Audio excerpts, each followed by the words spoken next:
उन्होंने मुझे डांट दिया। अच्छा।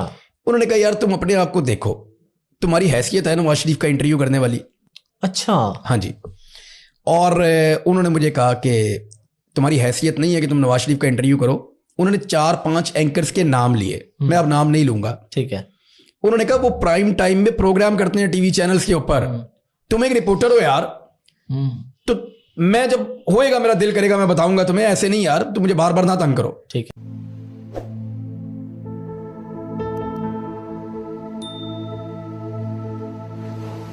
इमरान भाई, हम बाकी पॉलिटिक्स पे भी आएंगे, सारी चीजें पूछेंगे। मेरा बेसिकली पॉडकास्ट हमारी होती है कैंडिडेट गपशप, आपकी लाइफस्टाइल, आपकी फैमिली के बारे में, ये वो जो मर्जी पूछें। सबसे पहले तो मुझे ये बताएं कि आपने जब ये अपना कैरियर स्टार्ट किया था, आपने कभी सोचा था कि अल्लाह ताला आपको ये मकाम देगा, या ख्वाब देखा था, या एक गोल सेट किया था, या बगैर गोल के मिल गया ये सब? मैंने हमेशा बड़ा ख्वाब देखा था। अच्छा। अभी भी ऐसे ही करता हूँ मैं। मेरे पुराने दोस्त मिलते हैं स्कूल के, वो ये कहते हैं कि तू हमें कहता था ये बात, यानी मैं उन्हें छेड़ता था स्कूल के अंदर। मैं कहता था मेरे से ऑटोग्राफ ले लो फिर मैं तुम्हें मिलूंगा नहीं। वाह। ऐसे ही मैं छेड़ता था उन्हें, ठीक है, अपने दोस्तों को। ठीक है। और मैं बड़ा ख्वाब देखता हूँ शुरू से। मैं ये सोचता था कि मैं ये कर सकता हूँ। कभी मेरे दिमाग में ये नहीं आया कि ये वाली चीज़ मेरे से नहीं होगी। कभी मुझे ऐसा नहीं लगा कि ये वाली चीज़ मैं नहीं कर सकूंगा। मुझे जब मैं बिल्कुल यंग था मुझे टीबी हो गया था। अच्छा। और मैंने उसके बाद बॉक्सिंग चैंपियनशिप जीती थी। यानी उसके बाद मुझे ऐसा लगा, हाँ, मुझे ऐसा लगा कि मुझे अब ये दोबारा अपनी फिटनेस का जो टेस्ट है वो यही होगा कि मुझे बॉक्सिंग चैंपियनशिप दोबारा जीतनी है।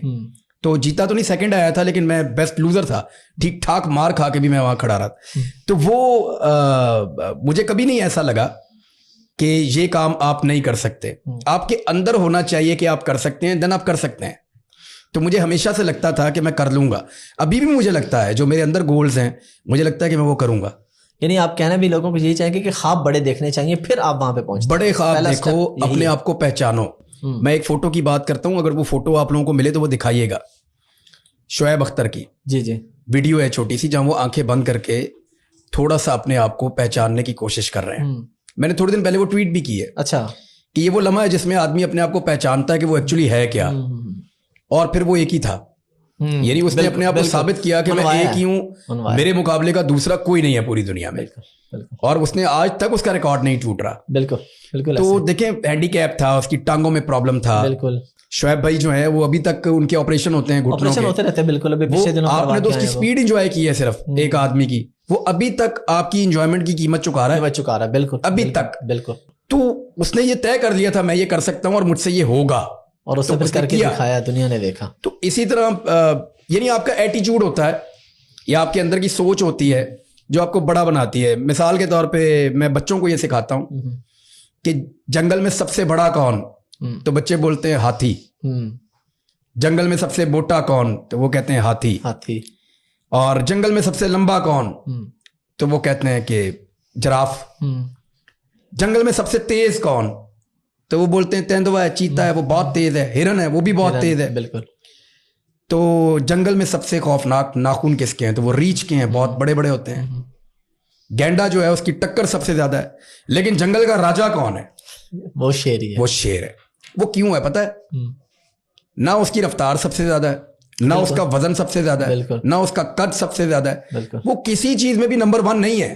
बिल्कुल। लेकिन वो अंदर से शेर है। अंदर से शेर। उसका एटीट्यूड राजे वाला है। उसको पता है कि वो राजा है। तो अपना एटीट्यूड पैदा करें।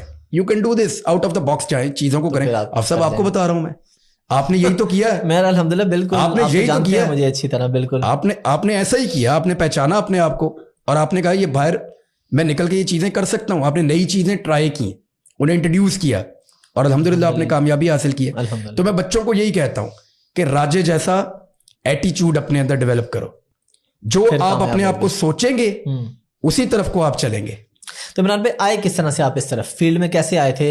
एक रिपोर्टर से आपने लाइफ स्टार्ट की, रिपोर्टिंग में कैसे आए? वो आपका प्लान था कि आपने इसी फील्ड में आना है? फिर कैसे चलते चलते चलते फिर एंकरिंग में, और फिर पहला प्रोग्राम कब रिकॉर्ड हुआ, कहाँ हुआ, किसने किया? कोई यादें हमारे साथ शेयर करें। अब मैंने पहली दफा जिंदगी में टेलीविजन को ज्यादा पता कब देखा, उस वक्त कामरान खान साहब जो है वो तज्जिया कर रहे थे जियो पे। उस वक्त मैंने पहली दफा टेलीविजन को बहुत ज्यादा देखा। फिर मैंने कुछ और सहाफियों को देखा कवरेज करते हुए, चीजें बताते हुए। परवेज मुशर्रफ का मार्शल लॉ था, सहाफियों के लिए बीच में मुश्किलात भी आ रही थी। मैं इन चीजों को देख रहा था और उस वक्त मेरी एजुकेशन मुकम्मल हो रही थी। मैंने ग्रेजुएशन कर ली थी, मैं लॉ कर रहा था, और साथ में मैं एक अमेरिकन मल्टीनेशनल कंपनी है ह्यूलेट पैकर्ड HP मैं उसमें जॉब करता था। ठीक और है, मुझे अमेरिका भी जाना था बाद में। ठीक है, उसके जो बिजनेस डेवलपमेंट मैनेजर थे एशिया रीजन के लिए, जी जी, मैं उनके साथ था, अच्छा, उनको असिस्ट कर रहा था। ठीक है, तो ये बड़ी तगड़ी जॉब थी और मुझे बड़ी अच्छी तनख्वाह उस वक्त 2005-6 में मिल रही थी। और लेकिन मुझे ऐसा लगा कि यहाँ पे तो सिर्फ जिंदगी गुजर जाएगी, अपने लिए कमा लेंगे, जिंदगी बस गुजारा हो जाएगा। गुजारने का नाम थोड़ी है, जिंदगी को तो जीना चाहिए। तो मैं जिंदगी गुजार रहा था, जिंदगी जीने के लिए मैंने सोचा मैं क्या करूं। तो मेरे जहन में 2-3-4 ऑप्शंस थी, उनमें ये एक ऑप्शन मेरे दिमाग में आई कि मुझे जर्नलिस्ट बनना चाहिए। ठीक है, यानी मैं अगर हूं तो मेरे होने से फर्क पड़ना चाहिए, मैं अगर नहीं हूं तो मेरे नहीं होने से भी फर्क पड़ना चाहिए, पता चलना चाहिए कि कोई है या कोई नहीं है। हाँ, यानी आपकी मौजूदगी और आपकी गैर मौजूदगी, इससे लोगों को फर्क पड़ना चाहिए। आपको एक ऐसा पुर्जा होना चाहिए जिसको बाद में मिस किया जाए। तो ये चीजें मुझे बार बार मेरे अंदर से, मुझे ये चीज तंग करती थी, कहती थी। मैंने अप्लाई करना शुरू किया टीवी चैनल्स के अंदर नौकरी के लिए, बहुत सारी जगहों पे अप्लाई किया, मुझे नौकरी मिलती नहीं थी। सिंपल एक ग्रेजुएट आदमी, इसको कौन नौकरी देगा। मैंने मैस कम्युनिकेशन भी नहीं किया हुआ था उस वक्त। अच्छा। बाद में किया मैंने, ठीक है, बाद में किया मैंने, नौकरी के दौरान किया मैंने। तो मैंने अपने एक भाई के साथ मिलकर एक वीडियो रिकॉर्ड की, हैंडी कैम होता था उस दौर के अंदर, जी जी, बिल्कुल, जो शादियों में भी लोग ले जाते थे। जी जी, उसके ऊपर एक वीडियो रिकॉर्ड की कैसेट होती थी उसमें छोटी सी, जी जी, 2006 में गालिबन। वो वीडियो रिकॉर्ड करने के बाद मैं उसको शादी की जो फिल्में एडिट करते थे उनके पास ले गया। ठीक है, वो आपने देखा होगा ना, कई दुकानों पे लिखा होता है यहाँ शादी ब्याह की फिल्मों का काम तसल्ली बख्श किया जाता है। जी जी, वहां मैं ले गया। अच्छा, उन्हें मैंने कहा जी इसको एडिट करके दें। ठीक है, एडिट का मुझे वर्ड नहीं पता था। अच्छा, मैंने उन्हें कहा जी इसको ठीक करके दें, इसमें बहुत सारी फालतू चीजें हैं। ठीक है, उसमें उन्होंने, वो एक लड़का था, उसने मुझे वो एडिट करके दे दिया। वो फिर एक सीडी के अंदर उसको हमने कन्वर्ट कर लिया। ठीक है, फिर मैंने उस सीडी को हॉल रोड से जाके बहुत सारी सीडीज बनवाई। ठीक है, वो मैंने मुख्तलिफ टीवी चैनल्स के अंदर डाली कि जनाब ये मेरी रिपोर्टिंग है और ये मैंने प्रोग्राम किया हुआ है। गालिबन वो था कोई 20-22 मिनट का, अच्छा, और वो मैंने ट्रैफिक के मसाइल के ऊपर किया था। बड़ा इंटरेस्टिंग है। यानी आपने रिपोर्टिंग की जॉब के लिए पहले पूरा खर्चा किया, वीडियो, फिर सीडीएं जाके तकसीम की, सबको मैंने दी ना। अच्छा, और वो मुझे कोई बुला लेता था लेकिन रखता कोई नहीं था। उन दिनों में एक्सप्रेस न्यूज़ की लॉन्चिंग हो रही थी। इन्होंने एक इश्तिहार लगाया गवर्नमेंट कॉलेज यूनिवर्सिटी में। मेरे दोस्त का फोन आया, उसने मुझे कहा, वो वहां पढ़ता था, उसने कहा यार इधर इश्तिहार लगा हुआ है और ये कोई चैनल आ रहा है, तो तू मुझे बार बार कह रहा था, तो मैं इसमें अप्लाई कर दूं तेरा। तो मैंने कहा जी बिल्कुल कर दें आप। उसने मुझे अप्लाई कर दिया वहां पे। इन्होंने मुझे इंटरव्यू के लिए कॉल कर दिया, बुलवा लिया। मैंने सीडी उनको दिखाई तो सुल्तान लखानी साहब थे, उनकी थोड़ी सी दिलचस्पी मुझे नजर आई इसमें। उन्होंने अपने लैपटॉप में डाला, उसको खोला, वो चल गई, वो देखते रहे कैसे एडिट की, किसने बनाई, क्या करना चाहते हैं आप। तो बहरहाल मुझे वो नौकरी मिल गई 4 गुना कम सैलरी पे, जो आप बीडी टीम में ले रहे थे। हाँ, जो मैं HP में ले रहा था, HP कंपनी में, उससे 4 गुना कम सैलरी पे मुझे वो नौकरी मिल गई। बल्कि उन्होंने पूछा कि जहां आप काम कर रहे हैं वो आप क्या सैलरी ले रहे हैं। तो मैंने कहा सर वो छोड़ दें आप, मुझे पता है आप मुझे वो पैसे नहीं देंगे, आप मुझे बस नौकरी दें, सैलरी मैं आपसे एक दिन ले लूंगा। अच्छा, तो उन्होंने मुझे कहा कि आपने मैस कम्युनिकेशन नहीं किया हुआ, ये जो बाहर बैठे हुए हैं बाकी इन्होंने मैस कॉम किया हुआ है, तो हम उनको छोड़ के आपको क्यों रखें। तो मैंने उन्हें कहा जी जहां पे आपके ये मैस कॉम वाले लोग आपको बोलेंगे कि हम नहीं जाते, उन दिनों में दहशतगर्दी बहुत ज्यादा थी, बिल्कुल, तो मैंने कहा जी वहां आप मुझे बोलिएगा, मैं चला जाऊंगा। ठीक है, श्योर, मैंने कहा जी बिल्कुल। मेरा 3 दफा इंटरव्यू हुआ और उन्होंने मुझे तजर्बाती बुनियादों पे हायर कर लिया। ठीक है, ये है जी स्टार्ट। ठीक हो गया। और इसके बाद फिर एंकरिंग में कैसे आए? ये तो रिपोर्टिंग का आपका करियर था मुझे ना? एक दिन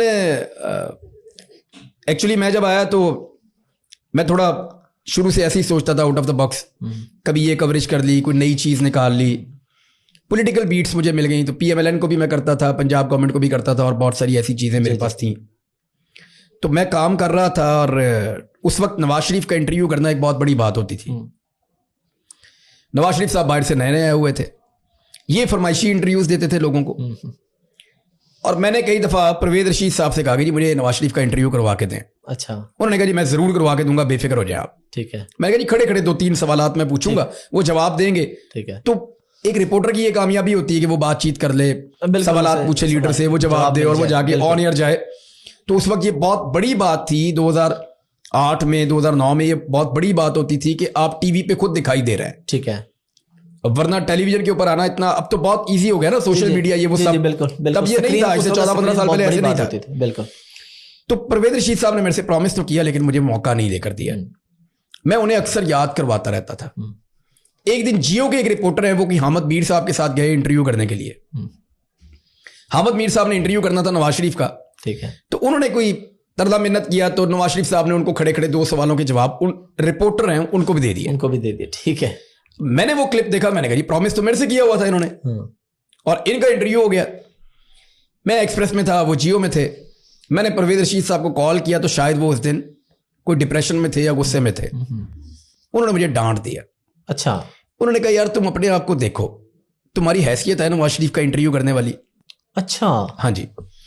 और उन्होंने मुझे कहा कि तुम्हारी हैसियत नहीं है कि तुम नवाज शरीफ का इंटरव्यू करो। उन्होंने 4-5 एंकर्स के नाम लिए, मैं अब नाम नहीं लूंगा, ठीक है।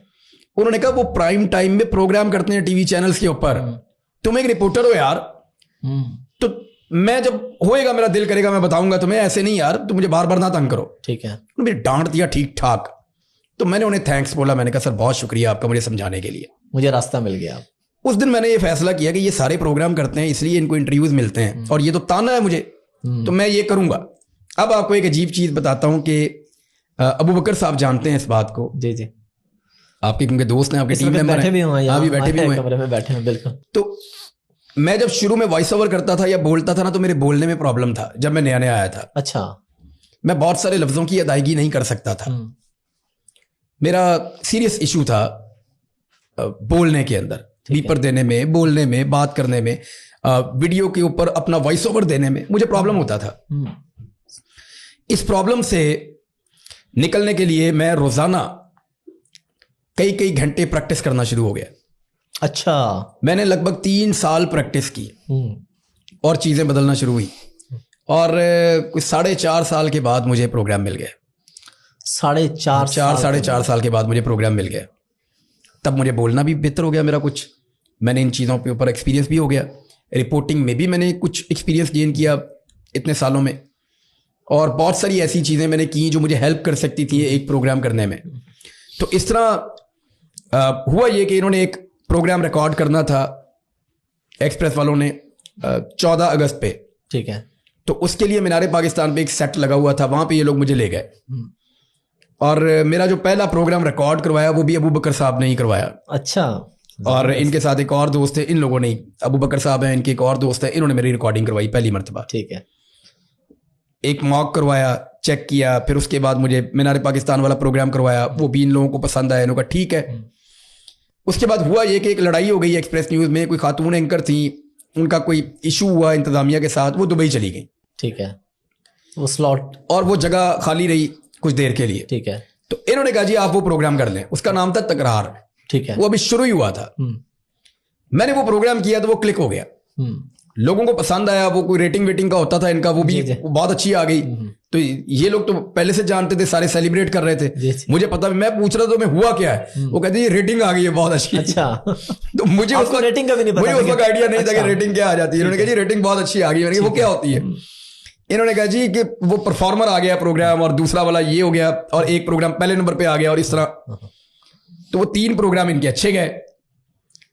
तो वो खातून जब वापस आई तो उनको फिर चैनल को भी नखरे आ गए। उन्होंने कहा हमारा तो अपना बंदा निकला है, और वो बेहतर निकला है, बेहतर जा रहा है, रेटिंग भी अच्छी जा रही है। तो उन्होंने मुझे उधर वो प्रोग्राम दे दिया। वो खातून ने फिर दूसरा प्रोग्राम शुरू कर दिया, और फिर मैं वो करता रहा। ये सफर का आगाज हो गया प्रोग्राम करने का, और तब से अब तक ऐसे ही चल रहा है। और एक और इंटरेस्टिंग चीज बताऊं। जी जी प्लीज। मैंने जब प्रोग्राम शुरू किया ना, तो 2013 के इंतखाबात आ गए। ठीक है। हम 2013 के इंतखाबात के लिए एक हमने कॉन्सेप्ट निकाला कि हमने पूरे पाकिस्तान में ट्रेवल करना है और लोगों की राय लेनी है। ठीक है। तो हम लोगों की राय लेने के लिए ट्रेवल कर रहे थे। मैं दरिया स्वात के किनारे हमारी गाड़ी चल रही थी, तो मुझे फोन आया परवेज रशीद साहब का। अच्छा। अब ये कई साल के बाद बात हो रही है। ठीक है। और परवेज रशीद साहब ने मुझे कहा कि इमरान साहब कैसे हैं आप? मैंने कहा जी मैं ठीक हूँ। उन्होंने कहा जी कि आपका प्रोग्राम मियां नवाज शरीफ साहब ने देखा है, और वो कह रहे हैं कि ये एक अलग नौइयत का, क्योंकि पाकिस्तान का सर्वे हो रहा है तो एक अच्छा प्रोग्राम है, तो वो आपको इंटरव्यू देना चाह रहे हैं। क्या बात है, ये मजे की बात है। मैंने उनसे कहा, मैंने कहा जी मैं आ जाता हूँ इंटरव्यू देने। कब है? उन्होंने मुझे दिन बताया कि इस दिन इंटरव्यू है तो आप रायवेंड पहुंच जाइएगा। ठीक है। मैंने कहा जी ठीक है। फिर मैंने फ़ोन बंद किया और मैंने वहाँ पे अल्लाह ताला के दरिया के किनारे ही मैंने जान माल डाल के तो शुक्राने के नवाफिल अदा किए कि रब कितना बेनियाज है, जिसने कहा था कि कितना मेहरबान है, तुम इस काबिल हो और कि ये करोगे। हाँ, और अब वो खुद कॉल मैं ये बात किसी को नीचा दिखाने के लिए नहीं बता रहा हूँ। नहीं, ये मैं इसलिए बता रहा हूँ कि मैसेज देने के लिए मेरे सारे दोस्तों को जो नौजवान है उनको इस बात का पता चले, उनको इस बात का हौसला मिले कि अगर आप ये सोच लेते हैं ना, आप एक बड़ा ख्वाब देखते हैं तो आपका रब भी आपके लिए रास्ते बनाता है। वो बड़ा बेनियाज है, वो आपको वहां से खुशी देता है जहां से आप सोच भी नहीं सोचे।